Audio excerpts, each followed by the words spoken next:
The set of all irrational numbers is முத கண்டிப்பா finite கிடையாது. சரி, irrational நம்பர் வந்து uncountable. Q complement. இதெல்லாம் அப்படியே டைரக்ட் கொஸ்டின். அது இங்க வந்திருக்கணும். Okay, bracket. இது வந்து லிமிட்ல இருந்து, அதாவது எக்ஸ்டென்ஸ் டு 3+ அப்படின்னா 3க்கு ரைட் சைடு போகணும், ரைட் ஹேண்ட் லிமிட்டு. இது லெஃப்ட் ஹேண்ட் லிமிட். அதை தான் அவங்க என்னன்னு கேட்குறாங்க. இது ஃபங்க்ஷன் எஃப் ஆஃப் எக்ஸோட right hand limit at x equal to 3ன்னு கேட்குறாங்க. அப்போ எக்ஸ்டென்ஸ் டு 3+ அப்படின்னா இந்த எக்ஸ் வேல்யூ இது எங்கே இருக்கும்னு நம்ம ஐடென்டிஃபை பண்ணணும். இங்கே இருக்கும் இல்லையா? 3+ அப்படிங்கும்போது இங்கே இருக்கும். அப்போ இந்த எக்ஸிட் லிமிட் எக்ஸ்டென்ஸ் டு 3+க்கு இதை யூஸ் பண்ணணும். ரைட், நம்ம மெயினாக கவனிக்க வேண்டிய விஷயம் இதுதான். அப்போ limit x tends to 3+ f of x அப்படிங்கிறது என்னவா மாறும் அப்படின்னா இந்த இடத்துல போடணும், எக்ஸ் மைனஸ் 3 தான் எடுத்துக்கிறணும் அட் எக்ஸ் ஈக்குவல் டு 3. அப்போ நமக்கு என்ன வந்துடும்? 0 வந்துடும். ஸோ ரைட் ஹேண்ட் லிமிட் வந்து 0. அப்போ இந்த சிஐயும் டிஐயும் எடுத்துடலாம், ஏன்னா ரெஸ்பெக்டிவ்னு தானே கொடுத்துருக்காங்க. அப்போ வேறு வழி இல்லை, ரெண்டாவது இருக்கிறது கண்டுபிடிச்சாகணும். 3க்கு லெஃப்ட் சைடு, அப்போ அதுக்கு பேர் லெஃப்ட் ஹேண்ட் லிமிட். அப்போ நமக்கு லெஃப்ட் ஹேண்ட் லிமிட் எங்கே வரும்? இங்கே எடுக்கணும், ஏன்னா எக்ஸ் வந்து டென்ஸ் டு 3-, அதாவது 3ஐ விட சின்ன நம்பர். அப்போ இதுக்குள்ளே தான் இருக்கும். அப்போ இதில் வந்து இந்த இடத்துல சப்ஸ்டியூட் பண்ணணும். அப்போ 3 - 2 = 1 அப்படின்னு வந்துடும். அப்போ ஆன்சர் வந்து இங்கே இருக்கும் 1. பி தான் ஆன்சர், ஏ கிடையாது.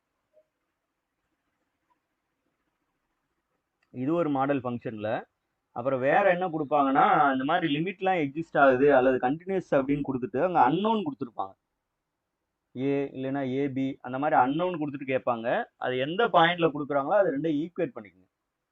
சரியா? ஃபார் எக்ஸாம்பிள் வந்து இந்த இடத்துல நான் சும்மா ஒரு எக்ஸாம்பிளுக்கு எழுதுறேன். ax - 2ன்னு கொடுத்துட்டு அட் எக்ஸ் ஈக்குவல் டு 3ல இது வந்து கண்டினியூஸ் அப்படின்னு கொடுத்துருவாங்க. அப்போ நம்ம என்ன செய்யணும்? இந்த ரெண்டையும் அப்படியே ஈக்குவேட் பண்ணுங்க. இது ஒரு இம்பார்ட்டன்ட் மாடல், அதுக்காக சொல்கிறேன். இது ரெண்டையும் ஈக்குவேட் பண்ணிட்டு அட் எக்ஸ் ஈக்குவல் டு 2ன்னு போட்டிங்கன்னா அந்த ஏவோட வேல்யூ கிடைக்கும். ஓகேவா? அந்த மாதிரி பண்ணலாம், ஒரு மாடலுக்காக சொல்கிறேன்.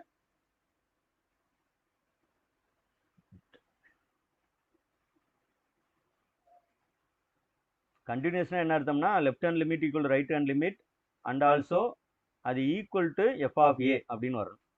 அட் எக்ஸ் ஈக்குவல் டு ஏல கண்டினியூஸ் அப்படின்னா அப்போ இந்த மூணு கண்டிஷனை யூஸ் பண்ணி நம்ம என்ன பண்ணிடலாம்னா அந்த அன்னோன் வந்து கண்டுபிடிச்சிடலாம். ஓகே, இந்த கொஸ்டின் பாருங்க, ரீட் பண்ணி பாருங்க. Which one of the following statement is not true?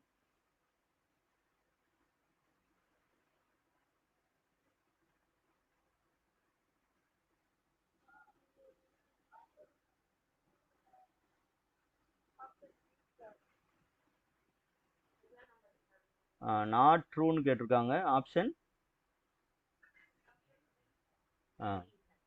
ஆக்சுவலாக இந்த மாதிரி கொஸ்டினை நம்ம ஃபுல்லாகவே ரீட் பண்ண வேண்டியதான். இந்த மாதிரி நாட்டுங்கும் போது கொஞ்சம் கேர்ஃபுல்லாக இருக்கணும். எது ட்ரூன்னு கண்டுபிடிங்க. Every subset of a countable set is countable, இது ட்ரூ. பட் நமக்கு ஃபால்ஸ் கேட்டிருக்காங்க. Set of all real numbers வந்து நம்ம கிளியராக தெரிஞ்சுக்க வேண்டியது அன்கவுண்டபிள், ஆனால் கவுண்டபிள்னு கொடுத்துருக்காங்க, இது ஃபால்ஸு. அப்போ நாட் ட்ரூங்கிறது இதுதான். எக்ஸாமை பொறுத்தவரை இதோட நீங்கள் முடிச்சுக்கலாம். சரி, இப்போ மற்றதையும் பார்த்துருவோம். இந்த set of all rational numbers வந்து கவுண்டபிள், கரெக்டு தான். Q is countable, true. அப்புறம் என்ன இருக்குது? இந்த collection of sequences whose terms are 0 and 1. பாருங்கள், நம்ம ஆல்ரெடி பார்த்தோம் இல்லையா? அதே தான். ஏன்னா இது இம்பார்ட்டன்ட். இது அன்கவுண்டபிள், இது ட்ரூ தான். அப்போ இதுவும் நம்ம தெரிஞ்சு வச்சுக்கிறணும், ஐ மீன் படிக்கும்போது.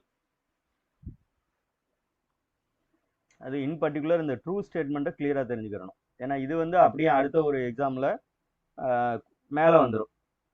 இப்போ ஏற்கனவே பார்த்தோம் இல்லையா? இது இங்கே ஆப்ஷனாக இருக்கு இல்லையா? இது இங்கே வந்துடும்.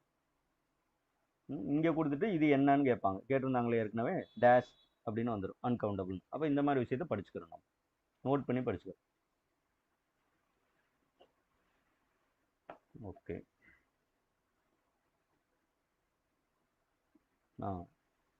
Any finite set has only one limit point, no limit points, infinite number of limit points, finite number of limit points. Finite set தானே கேட்குறாங்க. சும்மா சிம்பிளாக ஒன்று எடுத்துக்கங்க. வெறும் ஒன்னே ஒன்று இருக்கு, ஒரு எலமெண்ட் இருக்கு, இது ஃபைனைட் செட் தானே.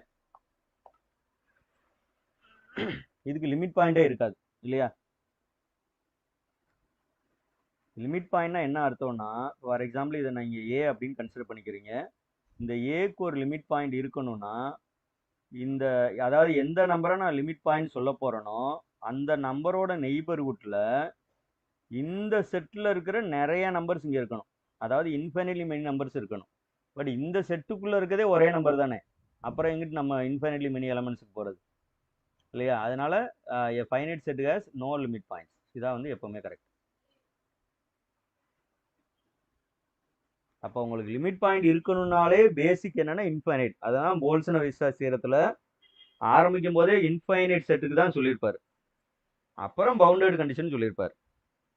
ஏன்னா பவுண்டட் கண்டிஷன் இல்லைன்னா உங்களுக்கு லிமிட் பாயிண்ட் இல்லாம போயிடும். அதுக்காக அது ஏன் ரெண்டு விஷயம் சொல்றாரு அப்படின்னா, உங்க லிமிட் பாயிண்ட் எலிஜிபிலிட்டி வந்து மெயின் என்னன்னா அதோட நெய்பர்ஹுட்ல அந்த செட்ல இருக்கிற இன்ஃபைனைட் நம்பர் ஆஃப் எலமெண்ட்ஸ் இருக்கணும். அப்ப இன்ஃபைனைட் செட்டா கண்டிப்பா இருக்கணும். சரி, இன்ஃபைனைட் செட்டா மட்டும் இருந்தா போதுமா அப்படின்னா, இப்ப எக்ஸாம்பிளுக்கு இதை பாருங்க, 1 2 3 எட்ஸெட்ரா. இதுக்கு லிமிட் பாயிண்ட் இருக்கா? இல்ல, ஆனா இன்ஃபைனைட் செட் தான். அப்ப இது கூட பவுண்டடையும் சேர்த்துறாரு. இப்ப பவுண்டட் இன்ஃபைனைட் செட் எடுத்து பாருங்க, அதுக்கு கண்டிப்பா லிமிட் பாயிண்ட் இருக்கும். எக்ஸாம்பிளுக்கு 1/n செட்டு 1 1/2 1/3 எட்ஸெட்ரா. இந்த செட்டு பாத்தீங்கன்னா இன்ஃபைனைட் செட்டு தான், இன்ஃபைனைட் செட்டு. அதே மாதிரி பாத்தீங்கன்னா அப்பர் பவுண்டு லோயர் பவுண்டு ரெண்டுமே எனக்கு இருக்கு, 1 and 0 இருக்கு. அப்போ இது வந்து பவுண்டடும் ஆயிருது. அதே மாதிரி இதுக்கு லிமிட் பாயிண்ட் என்ன அப்படின்னு பாத்தீங்கன்னா 0. ஏன்னா இதை சீக்வன்ஸா மாத்தி பாத்தீங்கன்னா டென்ஸ் டு 0. இந்த 0ங்கிறது சீக்வன்ஸை பொறுத்தளவு லிமிட். இதையும் பாத்துங்க, லிமிட்டுங்கிறதும் லிமிட் பாயிண்ட்டுங்கிறது ஒன்றும் கிடையாது. ஒரு சீக்வன்ஸுக்கு ஒரே ஒரு லிமிட் தான் இருக்கும், ஆனா ஒரு செட்டுக்கு எத்தனை லிமிட் பாயிண்ட்ஸ் வேணாலும் இருக்கலாம். கொஞ்சம் பாத்துங்க, வார்த்தை ஒரே மாதிரி இருக்கும். இன் ஜென்ரல் இந்த ரெண்டும் வேற வேற ஜென்ரலா, சரியா. லிமிட்டுங்கிறது லிமிட் பாயிண்டா இருக்கும், பட் லிமிட் பாயிண்ட் வந்து லிமிட்டா இருக்க வேண்டிய அவசியம் இல்லை. இன் பர்டிகுலர் லிமிட்டுங்கிறது ஆக்சுவலி சீக்வன்ஸுக்காக சொல்றது. அந்த வார்த்தையோட வித்தியாசம் பார்த்துங்க. ஓகே, இது பார்த்தீங்கன்னா லிமிட் கான்செப்ட் வச்சு limit of functions. Log x by x இருக்கு, மொதல் ஒரு தடவை சப்ஸ்டியூட் பண்ணி பாருங்க, லாக் இன்ஃபினிட்டி வரும். லாக் இன்ஃபினிட்டி என்ன வரும்? லாக் இன்ஃபினிட்டி இன்ஃபினிட்டி தான். இன்ஃபினிட்டி பை இன்ஃபினிட்டிங்கிறது இன்டெர்மினேட் ஃபார்ம், தேரப்பெறாத வடிவம். அதாவது இது ஈக்குவலன் டு உங்களுக்கு 0/0 தான். இன்டிடெர்மினன்ட் அல்லது இன்டிடெர்மினேட் ரெண்டும் ஒன்று தான். இன்டிடெர்மினன்ட் ஃபார்ம் அல்லது indeterminate form, NANT, indeterminate form, தேரப்பெறாத வடிவம் தமிழ்ல.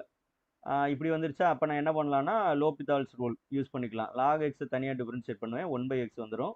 எக்ஸை தனியாக டிஃபரன்ஷியேட் பண்ணால் 1 வந்துடும். இப்போ நான் மறுபடியும் limit X tends to infinity போடுவேன். அப்போ 1/x டென்ஸ் டு என்ன ஆகும்னா 0 ஆகும். ஸோ இதான் வந்து கரெக்ட். கண்டிப்பாக மைனஸ் இன்ஃபினிட்டி வராது இல்லையா, அதுவும் கேரண்டி கொடுக்க முடியாதுன்னு நினைக்கிறேன். ஏன்னா 1/x மறுபடியும் ஒருவேளை மறுபடியும் இது வந்துச்சுன்னா, ஆக்சுவலாக இது ஒரு ஸ்டெப்ல ஸ்டாப் பண்ணணும்னு அவசியம் இல்லை. ரெண்டாவதோட இன்டெர்மினேட் ஃபார்ம் வந்தால் நீங்கள் செகண்ட் டைமும் லோபிதால் ரூல் யூஸ் பண்ணலாம்.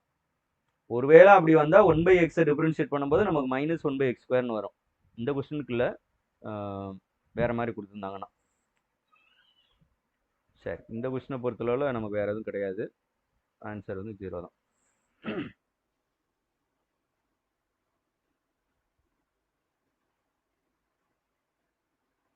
Which are the following is uncountable?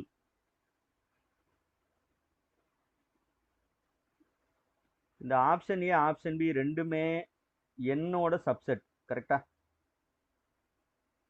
இது ஸ்கொயர் நம்பர்ஸ், இந்த எண்ணே கவுண்டபிள், அப்போ அதோட சப்செட் என்னவா தான் இருக்கும், கவுண்டபிளாக தான் இருக்கும். இது ஆக்சுவலாக பார்த்தீங்கன்னா even integers, I mean even natural number, integer கூட இல்லை, ஈவன் நேச்சுரல் நம்பர்ஸ். இதுவும் சப்செட் ஆஃப் எண்ணு தான், அப்போ இதுவும் என்னவா தான் இருக்கும், கவுண்டபிள். ஆனால் நம்ம கேட்டிருக்கிறது அன்கவுண்டபிள். கியூ வந்து கவுண்டபிள், அப்போ இரேஷனல் நம்பர் கியூ காம்ப்ளிமெண்ட், இதான் வந்து நமக்கு அன்கவுண்டபிள்.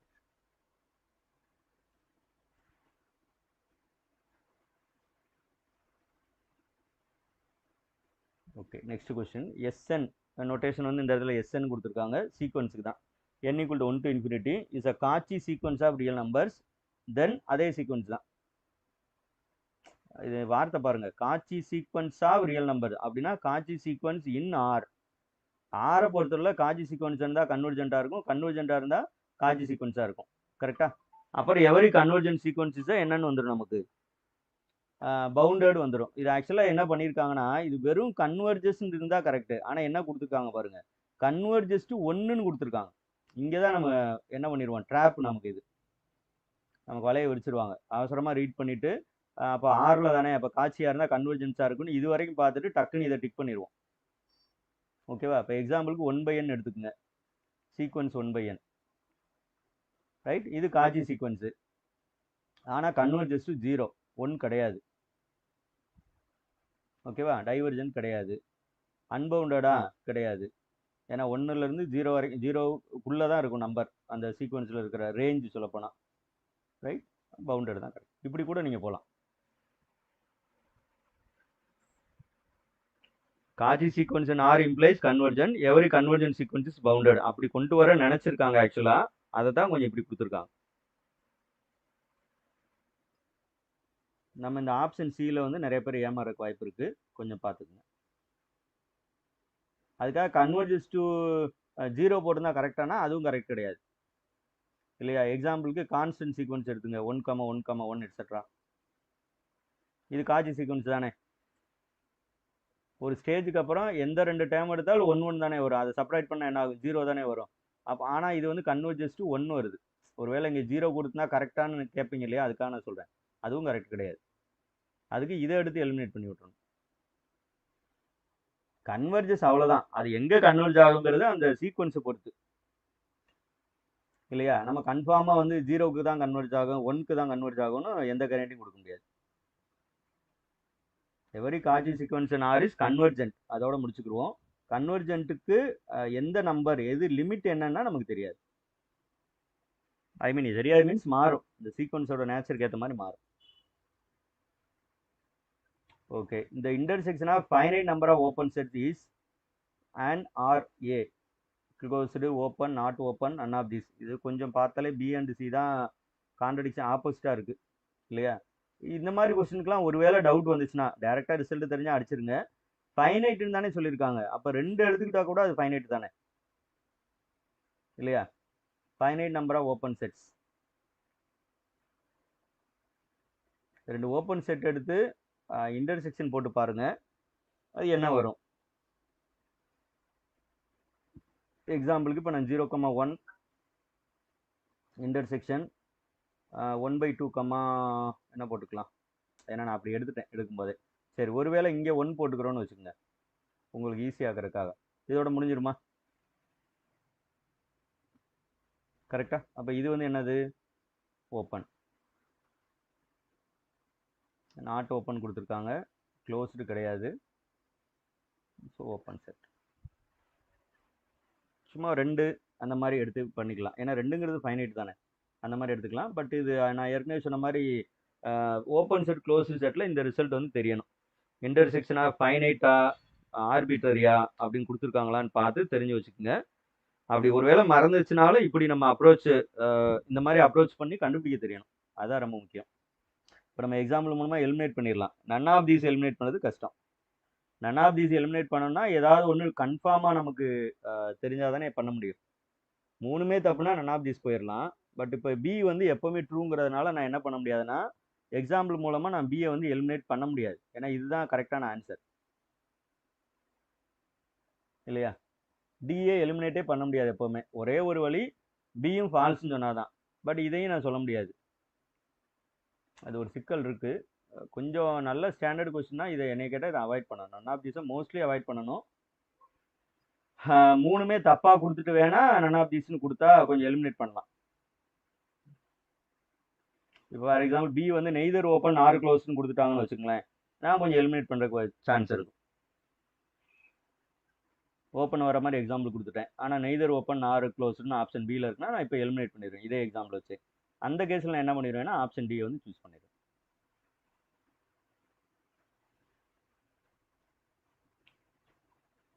ஓகே, இது பாருங்க.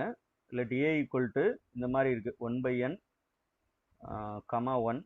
இது வந்து பிராக்கெட் வந்து க்ளோஸ்ட் பிராக்கெட் இருக்கு right hand side, left hand side வந்து ஓப்பன் பிராக்கெட். இது யூனியன்.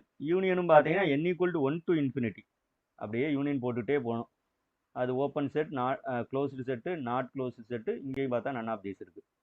இதில் ஒரே ஒரு விஷயம், இந்த n ஈக்குவல் டு 1 போடும்போது மட்டும் கொஞ்சம் வித்தியாசமாக தோணும் இதை பார்க்குறதுக்கு. ஆக்சுவலாக இது எப்படி வரும்னா 1 கமா இப்படி இருக்கும் இல்லையா? இது என்ன அர்த்தம்? ஈக்குவல் டு என்ன வரும்?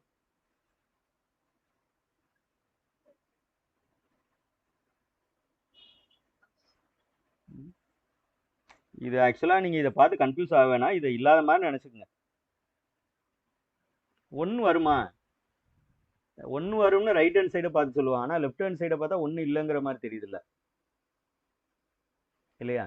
இது என்ன அர்த்தம்னா, எப்படி சொல்கிறது, 1ஓட பெரிய நம்பராக இருக்கணும், ஈக்குவல் டு 1ஆகவும் இருக்கணும். அப்படி ஒரு நம்பர் இருக்கா? அதனால் இதை மட்டும் கொஞ்சம் விட்டுருங்க, நீங்கள் இதை பார்த்தா கன்ஃபியூஸ் ஆகும். அடுத்ததுலேருந்து பாருங்கள். எண்ணுக்கு 2 போட்டு, அடுத்ததெல்லாம் பிரச்சனை இல்லை. இதை கொஞ்சம் போட்டு பார்த்தீங்கன்னா 1/2, 1 closed open interval, sorry open close interval 1/2, 1. அப்புறம் யூனியன், இதெல்லாம் ஓகே. எண்ணுக்கு 3 போடுவோம், 1/3, 1. அப்புறம் யூனியன் 1/4, 1. இது புரியுறக்கான எழுதுறேன், இது என்ன இருக்குன்னு தெரியறக்கா எழுதுறேன், வேற ஒன்றும் இல்லை, எட்ஸெட்ரா. சரி, இது என்னவா வரும்? ரொம்ப ரொம்ப சிம்பிளாக பார்க்கணும். இந்த இடம் தான், இது n டென்ஸ் டு இன்ஃபினிட்டிங்கும் போது இந்த இடம் என்ன ஆகும்னா எனக்கு டென்ஸ் டு 0 ஆகும். அப்போ ஆக்சுவலாக ஏ அப்படிங்கிறது என்னன்னா open bracket, open closed interval 0, 1, இவ்வளோதான். ஓகேவா? இது ஆக்சுவலாக ஓப்பனும் கிடையாது, க்ளோஸ்டும் கிடையாது இல்லையா? ஓப்பன் செட்டும் கிடையாது, க்ளோஸ் செட்டும் கிடையாது, ஆனால் நாட் க்ளோஸ்டுன்னு இருக்கு. அதனால இதுதான் எனக்கு பெஸ்ட் சூட்டபிள் ஆன்சர். இதை சூஸ் பண்ணக்கூடாது இந்த இடத்துல இல்லையா? நாட் க்ளோஸ்டு கரெக்டு தானே, இதை மட்டும் ஃபோக்கஸ் பண்ணுங்க. நாட் க்ளோஸ்டு தானே இது, அப்போ இதை நீங்கள் சூஸ் பண்ணிக்கலாம்.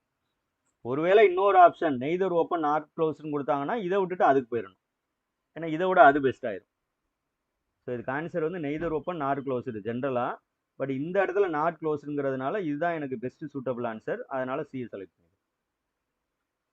ஏன்னா நாட் ஓப்பனை பற்றி அவங்க சொல்லலை, அதனால. இதை பாருங்க, which are the following is ட்ரூன்னு தான் இருக்கு. Every convergent sequence has one limit. A sequence can converge to more than one limit. ஒரு கன்வர்ஜன் தான் சிம்பிளாக எடுத்துங்க, 1/n எடுத்துங்க, சீக்வன்ஸ் 1/n. இது கன்வர்ஜ் ஆகிறது ஒரே ஒரு லிமிட்டுக்கு தான் கன்வர்ஜ் ஆகும், மோர் தென் 1 கிடையாது. சரி, அடுத்து every convergent sequence is bounded.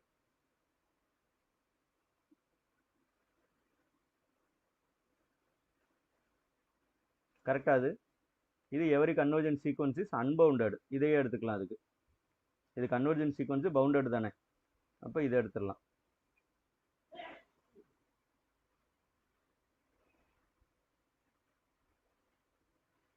ஆக்சுவலாக இவங்க எதிர்பார்த்திருக்க ஆன்சர் இது, ஆனால் இது ஏ கரெக்டு தானே பாருங்க.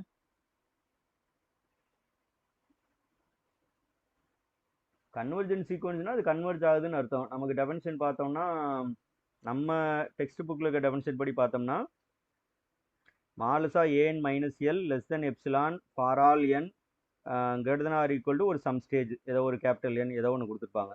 இந்த மாதிரி இருந்தால் நம்ம என்ன சொல்லுவோம்னா ஏஎன் கன்வர்ஜஸ் டு எல் அப்படின்னு சொல்லுவோம். இந்த எல்லுக்கு பேர் தான் இந்த இடத்துல என்ன அப்படின்னா லிமிட்.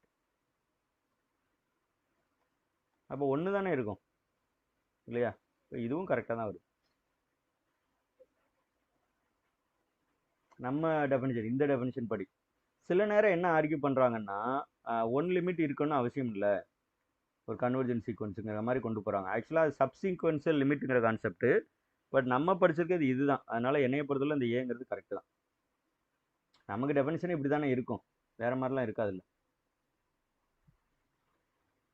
அதாவது அந்த சப்சீக்வன்ஸ் லிமிட்ஸ் கான்செப்ட் என்னன்னா, இப்போ எக்ஸாம்பிளுக்கு இந்த சீக்வன்ஸ் எடுத்துங்க, 1 - 1 1 - 1 1 - 1 எட்ஸெட்ரா.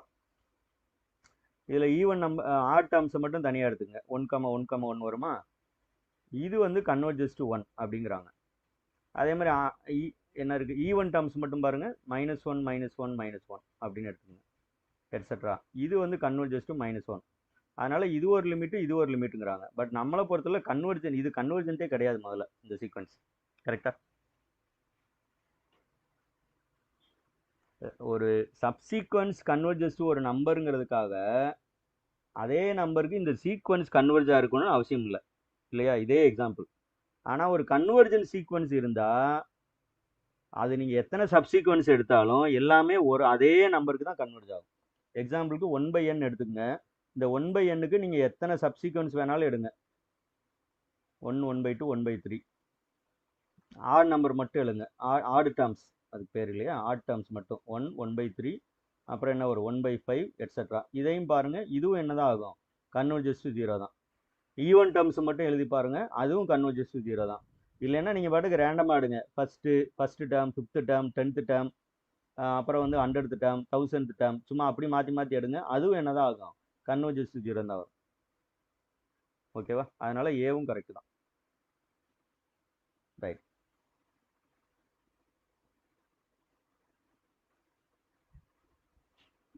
காலேஜ் செமஸ்டருக்கு படிக்கிறது வேற, காம்படிட்டிவ் எக்ஸாமுக்கு படிக்கிறது வேற. அந்த மைண்ட் செட்டோட படிக்கணும், நல்லா புரிஞ்சு படிக்கணும். மேக்ஸிமம் வந்து இந்த மாதிரி எலிமினேஷன் மெத்தட் யூஸ் பண்ணணும். ப்ராப்பர் வேயை வந்து மேக்ஸிமம் அவாய்ட் பண்ணணும். ஏன்னா ப்ராப்பர் வேங்கிறது மோஸ்ட்லி டைம் கன்சியூமிங்காக இருக்கும். இந்த மாதிரி டக்கு டக்குன்னு ஒரு எக்ஸாம்பிள் எடுத்து உங்களால் எலிமினேட் பண்ண முடிஞ்சுன்னா, காம்ப்ளிகேட்டடாக கேட்டிருந்தா கூட நம்மளால் அட்டன் பண்ண முடியும். அதான் ரெண்டுக்குள்ள வித்தியாசம். நீங்கள் அதுக்காக ப்ராப்பர் வே எப்பவுமே யூஸ் ஆகாதுன்னு சொல்ல வரல. அது என்ன சிக்கல் ஆகும்னா, கொஞ்சம் கொஸ்டினை ட்விஸ்ட் பண்ணிட்டாங்கன்னா, அதாவது நம்ம படித்த மாதிரி இல்லாமல் இருந்துச்சுன்னா நம்ம மிஸ் பண்ணிடுவோம். அந்த மாதிரி சில நேரங்கள் அப்படி ஆயிரும். ஆனால் இதே இந்த மாதிரி நீங்கள் படிச்சீங்க அப்படின்னா என்ன, நம்ம வந்து கொஸ்டின் கஷ்டமாக இருந்தாலும் த்ரூ ஒரு கவுண்டர் எக்ஸாம்பிள் அழகாக எலிமினேட் பண்ணிட்டு போயிடும். அதான் இந்த ரெண்டு மெத்தடுக்குள்ள வித்தியாசம். இது பழகணும் நம்ம. இன்னொன்று வந்து பார்த்தீங்கன்னா, இதோட அட்வான்டேஜ் என்னென்னா, நமக்கு டைம் சேவியாக இருக்கும்.